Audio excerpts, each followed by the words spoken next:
கர்த்தருடைய பரிசுத்த நாமத்திற்கு மகிமை உண்டாவதாக. தேவன் அருளியப்போ மினிஸ்ட்ரி மூலமாக உங்களோடு தொடர்பு கொள்வதிலும் இந்த மகிழ்ச்சி அடைகிறோம்.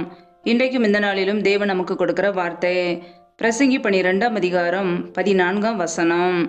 ஒவ்வொரு கிரியையையும் அந்தரங்கமான ஒவ்வொரு காரியத்தையும் நன்மையானாலும் தீமையானாலும் தேவன் நியாயத்திலே கொண்டு வருவார். ஹல்லேலூயா. கிறிஸ்துவுக்குள் பிரியமானவர்களே, கர்த்தருடைய வார்த்தை சொல்கிறது, ஒவ்வொரு கிரியையையும் அந்தரங்கமான ஒவ்வொரு காரியத்தையும் நன்மையானாலும் தீமையானாலும் தேவன் நியாயத்திலே கொண்டு வருவார் என்று. ஆம் பிரியமானவர்களே, நம்முடைய வாழ்க்கையிலே நாம் ஒவ்வொரு கிரியைகளையும் செய்யும் போது அது தேவனுக்கு பிரியமானதா என்பதை ஆராய்ந்து பார்க்க வேண்டும். நாம் செய்கிற ஒவ்வொரு செயல்களும், நம்முடைய வாழ்க்கையில் உள்ள நடத்தைகளும், ஒவ்வொரு காரியங்களையும் தேவன் நியாயத்திலே கொண்டு வருவார். அந்தரங்கமான காரியங்கள், அந்தரங்க பாவங்கள், அந்தரங்கத்திலே நாம் செய்கிற ஒவ்வொரு காரியங்களும் யாருக்குமே தெரியாது என்று நினைக்கலாம். தேவன் நம்மை கவனித்து கொண்டு இருக்கிறார். நாம் அந்தரங்கத்தில் செய்கிற எல்லா காரியங்களையும் அவர் அறிவார். ஹல்லேலூயா. அவருடைய கண்களுக்கு முன்பாக மறைவானது ஒன்றுமில்லை. நம்முடைய வாழ்க்கையிலே நாம் செய்கிற தீமைகள் நன்மைகள் எல்லாம் நியாயத்தீர்ப்பில் வரும். கர்த்தருடைய பிள்ளைகளுடைய வாழ்க்கையிலே ஒவ்வொரு நாளும் நாம் எப்படி வாழ்கிறோம் என்பது முக்கியம். கர்த்தர் நம்மை கவனித்து கொண்டு இருக்கிறார். கர்த்தரை குறித்த ஒரு பயத்தோடு ஒவ்வொரு நாளும் நாம் வாழும்போது இப்படிப்பட்ட காரியங்களுக்கு நாம் தப்பித்து கொள்ளலாம். கர்த்தருடைய பிள்ளைகள் நம்மை நாமே ஆராய்ந்து பார்ப்போம். நாம் செய்கிற செயல்கள் எப்படி இருக்கிறது, நாம் செய்கிற காரியங்கள் எப்படி இருக்கிறது, அது நன்மையா இருக்கிறதா அல்லது தீமையானதாக இருக்கிறதா, நம்மை நாமே சற்று ஆராய்ந்து பார்ப்போம். நன்மை செய்யும் போது நித்திய ஜீவன். வேதம் சொல்லுகிறது, சோர்ந்து போகாமல் நற்கிரியைகளை செய்கிறவர்களுக்கு நித்திய ஜீவனை அளிப்பார் என்று. ஆம் பிரியமானவர்களே, நம் கிறிஸ்து இயேசுவுக்குள்ளாக மறுபடியும் சிருஷ்டிக்கப்பட்டதன் நோக்கம் நன்மை செய்ய, நற்கிரியைகள் செய்ய. நமக்குள்ளே நற்கிரியைகளாகி அந்த கனி காணப்படுகிறதா? தேவனுக்கு பிரியமுள்ள ஒரு வாழ்க்கையை வாழ்கிறோமா? நன்மையானாலும் தீமையானாலும் தேவன் நியாய தீர்ப்பிலே கொண்டு வருவார். ஹல்லேலூயா. மரணத்துக்கு பிறகு நியாய தீர்ப்பு ஒன்று இருக்கிறது. நாம் செய்கிற எல்லா காரியங்களும் தேவன் நியாயத்திலே கொண்டு வருவார். அதை அறிந்தவர்களாய் கர்த்தருடைய பிள்ளைகள் கர்த்தரை குறித்த ஒரு பயத்தோடு நம்முடைய வாழ்க்கையிலே தீமையான காரியங்களை விட்டு விலகி நன்மை செய்ய வேண்டும். ஹல்லேலூயா. நமக்குள்ளே துர்க்கிரியைகள் காணப்படுகிறதா? தேவனுக்கு பிரியமில்லாத காரியங்கள் காணப்படுகிறதா? மாம்சத்தின் கிரியைகள் காணப்படுகிறதா? அல்லது சொந்தமாக யோசித்து சுயமான கிரியைகளை செய்கிறோமா? அல்லது அந்தகாரத்தின் கிரியைகளுக்கு இடம் கொடுத்திருக்கிறோமா? பிசாசின் கிரியைகளுக்கு இடம் கொடுக்கிறோமா? நம்மை நாமே சற்று ஆராய்ந்து பார்ப்போம். நாம் செய்கிற ஒவ்வொரு காரியங்களையும் தேவன் நியாயத்திலே கொண்டு வருவார். அதை அறிந்து நாம் ஒவ்வொரு நாளும் வாழ வேண்டும். நாம் பரிசுத்தமாய் வாழ அழைக்கப்பட்ட ஜனங்கள். நமக்குள்ளே மாம்சத்தின் கிரியைகள் இருக்கும் என்றால் அப்படிப்பட்ட காரியங்களுக்கு இடம் கொடுக்க கூடாது. அதிலிருந்து நாம் மனம் திரும்ப வேண்டும். ஹல்லேலூயா. இயேசு கிறிஸ்து கூறியிருக்கிறார், இதோ சீக்கிரமாய் வருகிறேன், அவனவனுடைய கிரியைகளின்படி அவனவனுக்கு நான் அளிக்கும் பலன் என்னோடு கூட வருகிறது என்கிறார். நாம் செய்கிற நன்மைக்கு தக்க பலன், நாம் செய்கிற தீமையான காரியங்களுக்கு வருகிற பலன் இயேசு கிறிஸ்துவோடு கூட வருகிறது. ஆம் பிரியமானவர்களே, நாம் எதை செய்கிறோம்? நம்முடைய வாழ்க்கையிலே நன்மை செய்கிறோமா? நற்கிரியைகளே செய்கிறோமா? அல்லது துன்மார்க்கமான கிரியைகளிலே வாழ்ந்து கொண்டு இருக்கிறோமா? நமக்குள்ளே மாம்சத்தின் கிரியைகள் இருக்கும் என்றால் அதிலிருந்து மனம் திரும்புவோம்.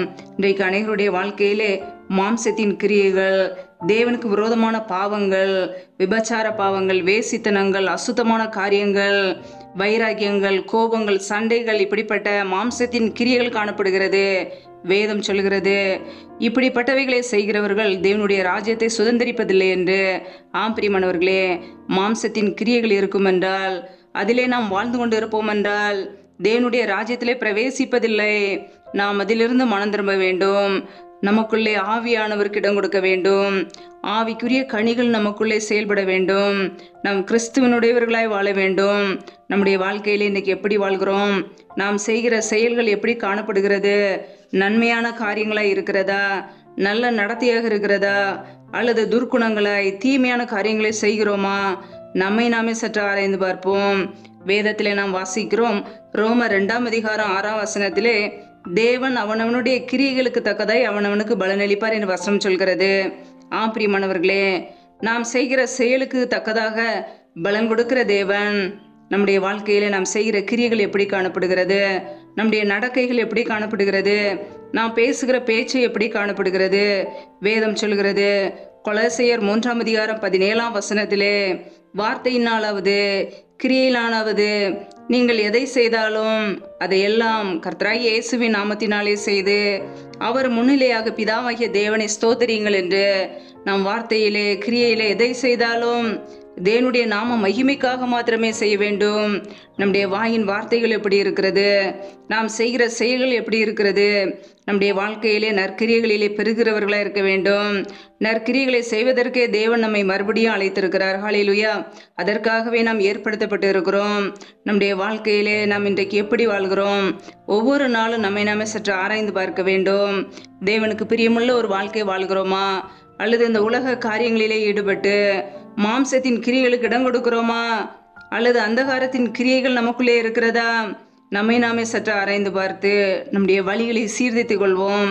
அவருக்கு பிரியமுள்ள ஒரு வாழ்க்கை வாழும்போது அதற்கேற்ற பலனை கர்த்தர் கொடுப்பார். இதோ சீக்கிரமாய் வருகிறேன் என்கிறார். நாம் செய்கிற செயலுக்கு தக்கதான பலன், நாம் செய்கிற ஒவ்வொரு காரியங்களுக்கு தக்கதாக பலனை இயேசு கிறிஸ்து கொண்டு வருகிறார். ஹல்லேலூயா! நம்முடைய வாழ்க்கையிலே நாம் செய்கிற எல்லா காரியங்களையும் அவர் அறிவார். நாம் செய்கிற அந்தரங்கமான காரியங்கள், அந்தரங்கத்திலே நாம் செய்கிற தான தர்மங்கள், நன்மைகள், யாருக்குமே தெரியாமல் செய்கிற உதவிகள் எல்லாவற்றையும் அவர் அறிவார். நாம் செய்கிற நன்மையானாலும் தீமையானாலும் தேவன் ஒரு நாள் நியாயத்திலே கொண்டு வருவார். ஹல்லேலூயா!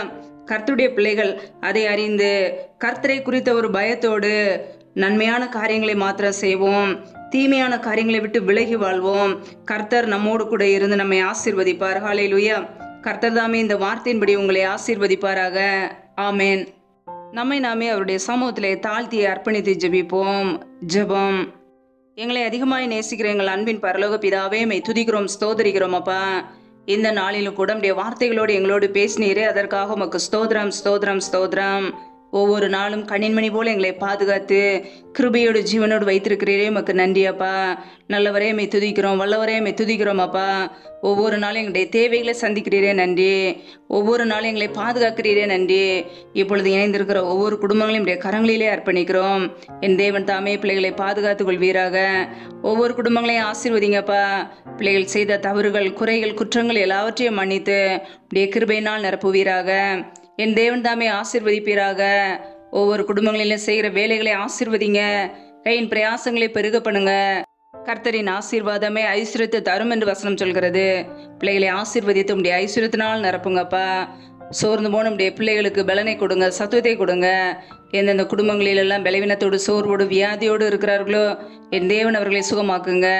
உடைய சுகமாக்கும் கரம் இப்பொழுதே பிள்ளைகளை தொட்டு சுகமாக்கட்டும், விடுதலையாக்கட்டும். பலவீனத்திலே உடைய பலன் பரிபூரணமாய் விளங்கட்டும். ஆசீர்வதிங்க. எந்தெந்த குடும்பங்களிலெல்லாம் வேலைக்காக ஜெபிக்கிறார்களோ பிள்ளைகள் படிப்புக்கேற்ற நல்ல வேலைகளை ஏற்படுத்தி கொடுங்கப்பா. வேலை காரியங்களில் இருக்கிற தடைகளை நீக்கி போடுவீராக. ஏசு கிறிஸ்துவின் வல்லமையுள்ள நாமத்தினால் தடைகள் முற்றிலுமாக நீக்கப்பட்டு போவதாக. ரீபா லபரதர ஹதரபா ரீபா கேரே ஷேகேல் எதனிமர ஷதரபலா ராபா கபர சந்த ரதன ஹதரபலா. தடைகள் விலகுவதாக இயேசு கிறிஸ்துவின் நாமத்தினாலே.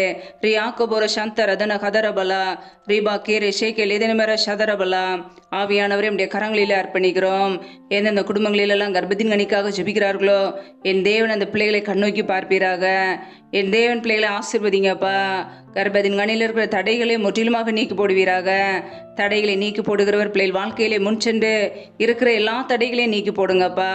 பிள்ளைகள் கர்த்தரால் வர சுதந்திரம், கர்ப்பத்தின் கனி அவரால் கிடைக்கும் பலன் என்று வேதத்திலே வாசிக்கிறோம். என் தேவன் ஆசீர்வதிங்க. அண்ணாலை ஆசீர்வதித்தது போல பிள்ளைகளையும் ஆசீர்வதிங்க. நம்முடைய கரங்களிலே தாழ்த்தி ஒப்புடுகிறோம். எந்தெந்த குடும்பங்களிலெல்லாம் திக்கற்ற பிள்ளைகளாய் தனிமையோடு வாழ்கிறார்களோ, கணவரால் கைவிடப்பட்ட ஒரு நிலைமையிலே யாருமே இல்லாமல் கஷ்டப்படுகிறார்களோ என் தேவன் உதவி செய்யுங்கப்பா. திக்கற்ற பிள்ளைகளுக்கு நேரே சகாயர். உதவி செய்யுங்க. தேவைகளை சந்திங்க, பண தேவைகளை சந்திங்க, பொருளாதார தேவைகளை சந்திங்க. ஆசீர்வதிங்க. நம்முடைய கரங்களிலே அர்ப்பணிக்கிறோம். யாரெல்லாம் கடன் பிரச்சனையிலே உபத்திரவத்தோடு கண்ணீரோடு ஏன் வாழ வேண்டும் என்று கஷ்டப்படுகிறார்களோ என் தேவன் அந்த குடும்பத்தை சந்திங்கப்பா. என் தேவன் கடன் பிரச்சனையிலிருந்து ஒரு விடுதலை கொடுங்க. பிள்ளைகள் செய்கிற எல்லா காரியங்களையும் வாய்க்க பண்ணுங்க. ஆசீர்வதிங்க. எந்தெந்த குடும்பங்களிலெல்லாம் கணவன் மனைவிக்கிடையே பிரிவினையோடு பிரச்சனையோடு வாழ்கிறார்களோ என் தேவன் அந்த குடும்பத்தை சந்திங்கப்பா. குடும்பத்திலே குழப்பங்களையும் பிரிவினைகளையும் கொண்டு வருகிற பொல்லாத சத்துருவின் கிரைகளை எல்லாம் இயேசு கிறிஸ்துவின் நாமத்தினால வெளியேறட்டும். ரீபா லாதரபா லாபா ரஹாதரபா ரீபா கேரே ஷேகேலே தினமர ஷதரபலா. கர்த்தருடைய வல்லமை ஒவ்வொரு குடும்பங்களிலும் தங்கி இருக்கட்டும். தேவ சமாதானத்தை கொடுங்க, ஆசீர்வதிங்க. அப்படியே கரங்களிலே அர்ப்பணிக்கிறோம். இந்த இரவு நேரத்தில் முற்றிலுமாக தாழ்த்துக்கிறோமாப்பா. ஒவ்வொரு குடும்பங்களையும் ஆசீர்வதிங்க. சத்துரு கொண்டு வருகிற எல்லா போராட்டங்கள், பிரச்சனைகள், தீமைகள், மரண பயங்கள், இருளின் அதிகாரங்கள், ஆபத்துகள், நாச மோசங்கள், தீமைகள், விக்னங்கள் எல்லாவற்றிற்கும் விலக்கிங்களை பாதுகாத்து கொள்ளுங்க. ஒவ்வொரு குடும்பங்களையும் இயேசு கிறிஸ்துவின் இரத்தத்துக்குள்ள அர்ப்பணிக்கிறோம். அதிகாலையில் எழுந்து நம்முடைய சமூகத்திலே காத்திருக்க புது கிருபையிலே பெற்றுக்கொள்ள எங்களை அர்ப்பணிக்கிறோம். எங்களை ஆசீர்வதிங்க. ஒவ்வொரு நாளும் உமக்கு பிரியமுள்ள ஒரு வாழ்க்கையை வாழ எங்களை அர்ப்பணிக்கிறோம். பரிசுத்த வழியிலே நடக்க எங்களை அர்ப்பணிக்கிறோம். அதற்கேற்ற கிருபையிலே கொடுத்து எங்களை வழி நடத்துங்கப்பா. அப்படியே நீதியின் வலதுகரத்தினாலே எங்களை ஒவ்வொரு நாளும் தாங்குங்க, தப்புவீங்க. அப்படியே கரங்களிலே தாழ்த்தி ஒப்பு கொடுத்து ஜபிக்கிறோம். எல்லா துதி கன மகிமையெல்லாம் ஒருவருக்கே செலுத்துகிறோம். இயேசு கிறிஸ்துவின் மூலம் ஜபிக்கிறோம் ஜீவனுள்ள நல்ல பிதாவே, ஆமேன். கர்த்தர் தாமே உங்களையும் உங்கள் குடும்பங்களையும் ஆசீர்வதிப்பாராக. ஆமேன். Thanks for watching. Please subscribe our channel. Click the like and share. Click the bell. God bless you.